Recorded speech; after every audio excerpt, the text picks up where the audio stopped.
Ich habe hier das Raw Jib, ein wunderschönes Aluminium-Trailbike, und wenn ihr wissen wollt, ob sich das gegen die Carbon-Konkurrenz durchsetzen kann und wie es performt, dann gibt es die Auflösung hier im Video.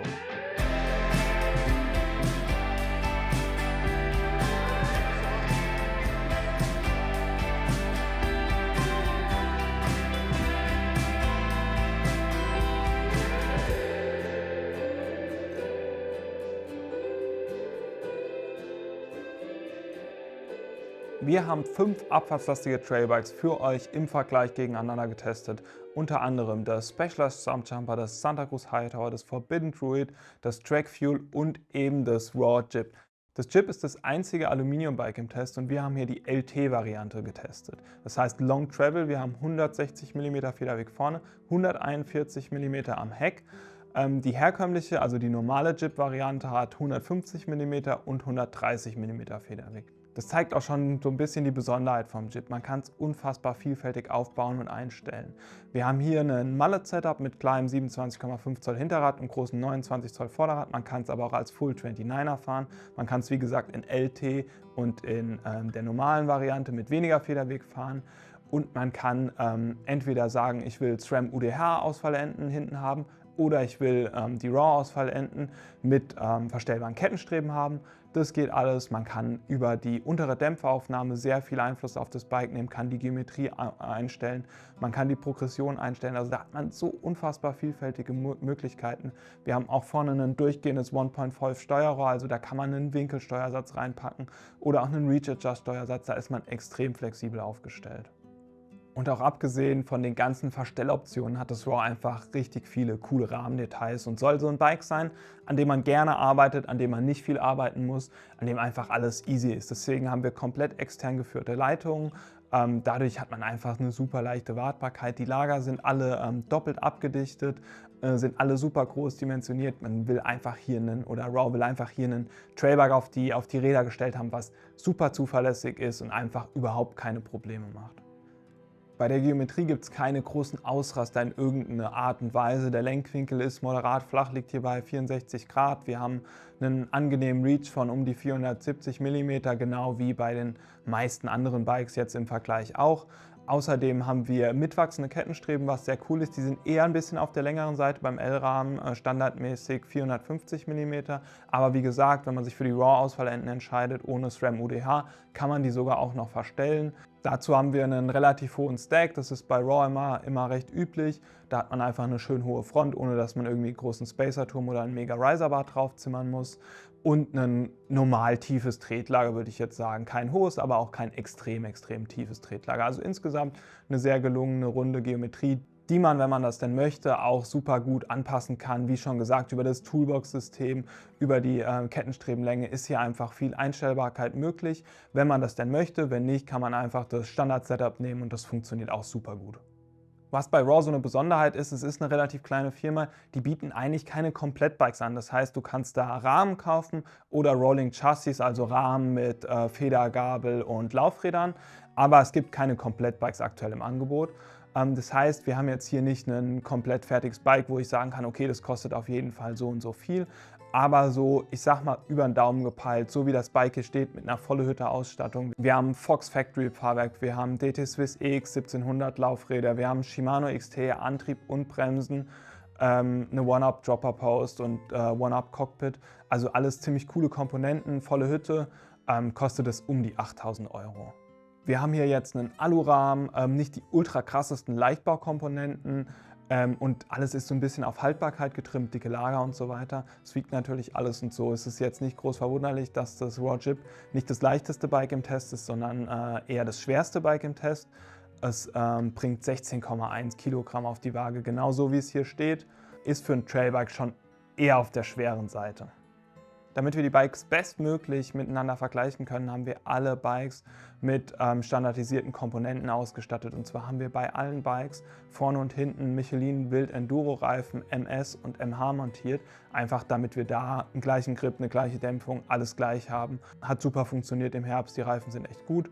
Außerdem haben wir die Kontaktpunkte gleich gemacht. Wir haben einen Ergon SMS Sattel drauf und Ergon GA2 Griffe, dass es einfach perfekt ergonomisch abgestimmt ist und da niemand irgendwas hat, was ihn stört.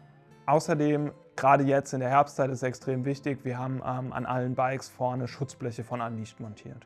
Weil das Bike trotz Schutzblechen dann doch schnell nass und dreckig wird, hat uns Muc-Off mit Reinigern und Bikepflegeprodukten unterstützt. Getestet haben wir die Bikes auf unseren Hometrail in Taunus, da haben wir längere Abfahrten gehabt, technische Naturtrails und auch ein paar längere Uphills. Und außerdem im Bikepark und im Trailpark Winterberg, da haben wir perfekte Testbedingungen gehabt, einen Lift, wo man schnell Laps machen kann und einfach eine Vielzahl an verschiedensten Strecken und da nochmal ein fettes Dank an das Team vor Ort, das uns da super unterstützt hat. Jetzt kommen wir zu den Testeindrücken und ihr erfahrt endlich, wie sich das Raw Jib auf dem Trail geschlagen hat und dafür hole ich mir meinen Kollegen Moritz dazu. Moritz, das Raw Jib, das einzige Aluminium-Bike im Test, wie hat es dir gefallen? Gut. Sehr gut. Tschüss. Ciao. Können wir das so einfach benutzen? Nehmen wir so, oder? Nehmen wir so. Ja. Nee, also ich fand es wirklich gut. Du hast gesagt, Aluminium-Bike, wiegt ein bisschen was, über 16 Kilo. Ist jetzt kein Leichtgewicht. Hatte ich so ein bisschen Zweifel, wie sich das gerade auf dem Trail schlagen wird. Und da denkt man ja auch immer, hohes Gewicht, Uphill, boah, ganz schön zäh. Ich finde, das hat man gar nicht gemerkt, wenn es bergauf ging. Gar nicht, würde ich nicht ja, sagen. Okay, weil es nicht so ganz so spritzig ist wie so die anderen Bikes, aber es fährt sich gut bergauf. Es fährt sich gut bergauf, ja. Gar nicht ist vielleicht auch ein bisschen übertrieben, hast recht, aber es fährt sich auf jeden Fall gut bergauf. Man denkt jetzt nicht, dass man in einer anderen Kategorie unterwegs ist, sondern es klettert für ein Trailbike gut. Ich finde, gerade im technischen Gelände war die Gewichtsverteilung echt gelungen. Es hat ja nicht so einen mega langen Reach, ich glaube 470, dafür aber einen recht langen Hinterbau. Eine relativ zentrale Sitzposition, wobei ich die eigentlich noch frontlastige in Erinnerung hatte bei Raw. Madonna, ja, weil ich glaube, das ist beim Jib ein bisschen runtergefahren. So. Ja. Das ging mir aber auch so. Ich dachte auch, okay, ich setze mich jetzt auf den Lenker, aber ja, das war eher beim Verbinden so, aber jetzt beim Raw nicht. Aber mir hat's echt gut gefallen. Also das hat gut gepasst. Ich hatte jetzt auch, obwohl es einen hohen Stack hat, nicht das Gefühl, dass das Vorderrad großartig ansteigt, in technischen Anstiegen. Das war alles vollkommen in Ordnung. Also wer jetzt sagt, mit einem über 16 Kilo Trailbike kommst du nicht hoch zum Trail, muss halt ein, zwei Mal ein bisschen trainieren, aber das Rad klettert bergauf vollkommen in Ordnung. Und ich hatte jetzt auch nicht das Bedürfnis, hier einen Climb-Switch-Hebel reinzumachen. Wenn man es aber machen will, kommt man easy dran. Ist eine Sache von 0,1 Sekunde und genau. Gut ist. Ja. Also der Hinterbau wippt eigentlich nicht wirklich und es fährt sich sehr gut.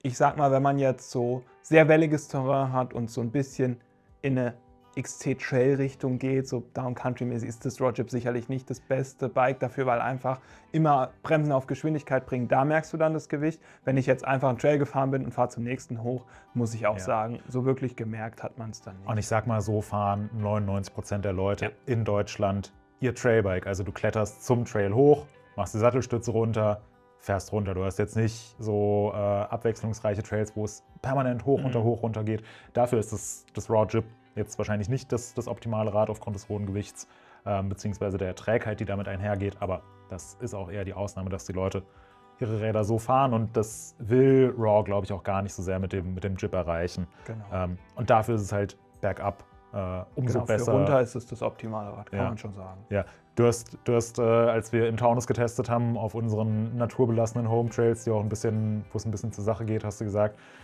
wenn ich jetzt so ein Rad für den Winter bräuchte, für auch nicht so tolle Bedingungen, dann wäre es wahrscheinlich das Raw Jib. Wir auf unserem Testflug war direkt ein relativ steiler Shoot, auch ein bisschen ruppiger. Es war feuchtfröhlich, ein bisschen matschig. Ja. Und ich bin mit dem Raw als erstes, also es war mein erstes Bike in der Testsession und ich bin da rein und direkt volle Confidence. Man steht super geil im Bike drin. Ja. So, man fühlt sich richtig so, ich stehe drin, der Lenker ist vor mir, das passt alles.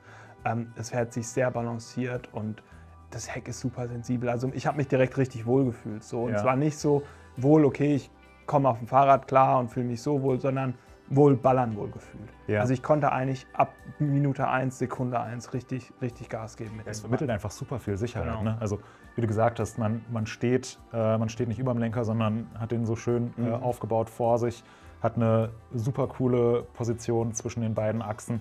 Und der Hinterbau, ich war ehrlich gesagt überrascht. Ich hatte nicht mehr ganz in Erinnerung, wie viel Federweg das Rad hat. Habe jetzt nochmal nachgeschaut. Es sind ja nur, glaube 141 mm. Also es hat weniger als die typischen 150er Räder in unserem Test. Und das hat man nicht gemerkt. Überhaupt nicht. Also da hätte ich jetzt blind gesagt, das ist eher am oberen Federwegsende. Ja. Weil es vermittelt einfach super viel Sicherheit, hat sehr viel Traktion aufgebaut und ist eigentlich auch nicht so wirklich aus der Ruhe gebracht worden. Egal, ob es jetzt rutschig war oder trocken war, Wurzeln und so weiter, alles gar kein Problem. Nee, im Endeffekt würde ich sagen, das ist so vom Feeling her am nächsten am Enduro dran gewesen. Ja. Das war schon einfach so Enduro-Feeling, Hinterbau super satt. Der bügelt richtig gut. Ja, also er bügelt definitiv. richtig gut weg und der ist aber auch nicht so sackig, sage ich jetzt mal. Also Nee. es ist nicht so, dass ich das Gefühl habe, okay, ich fahre hier mit dem Fahrrad und der Hinterbau bügelt weg, aber es ist auch ein bisschen schwerfällig in der, sondern der hält gut dagegen. Es ist schwerfällig, aber da kommen wir später noch zu. Der hält wirklich gut dagegen, also man kann da gut Input geben und so, das ist alles richtig cool. Ja. Wenn man so in die Luft will und so ein bisschen leichtfüßig hin und her, waren andere Bikes definitiv besser und da merkt man auch wieder das hohe Gesamtgewicht, das ist dann einfach schon nochmal ein kleines Stück mehr, das merkt man dann und auch, dass es einfach sehr gut liegt so. Das ist nicht das allergeilste Rad, sage ich mal, wenn du sowas wirklich super Agiles suchst, flache Trails. Das braucht schon so ein bisschen Schub. Das finde ich auch. Und das hat mich am Raw Jib, zumindest im Vergleich mit den anderen Rädern, so ein bisschen gestört. Wenn ich jetzt nur das Jib isoliert fahren würde, dann wäre das vielleicht sogar was mir gar nicht so sehr auffällt. Aber letzten Endes bewegen wir uns immer noch in der Kategorie der Trailbikes. Und da hat mir so ein bisschen die Spritzigkeit gefühlt. Also es war ein super cooles Rad, wenn man einfach laufen lassen wollte und das Rad für sich arbeiten lassen wollte.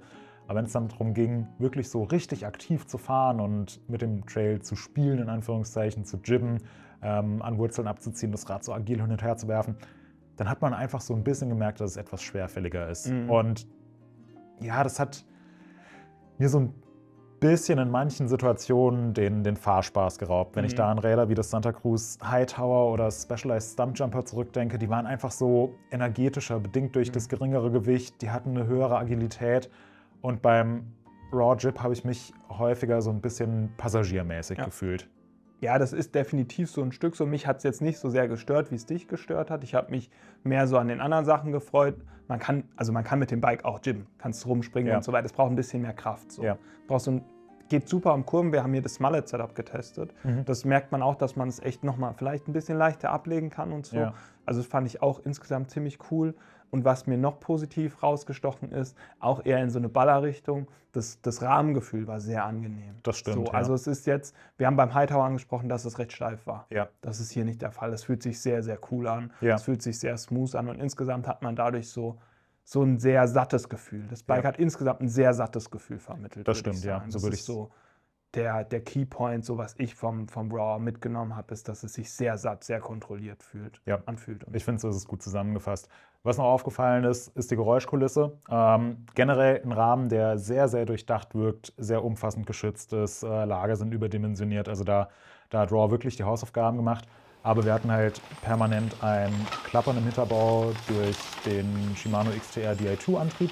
Ist nicht nur beim Raw aufgetreten, auch bei den anderen Rädern im Test, beim Specialized, beim, was hat es noch dann, das Track, da haben wir es überall festgestellt.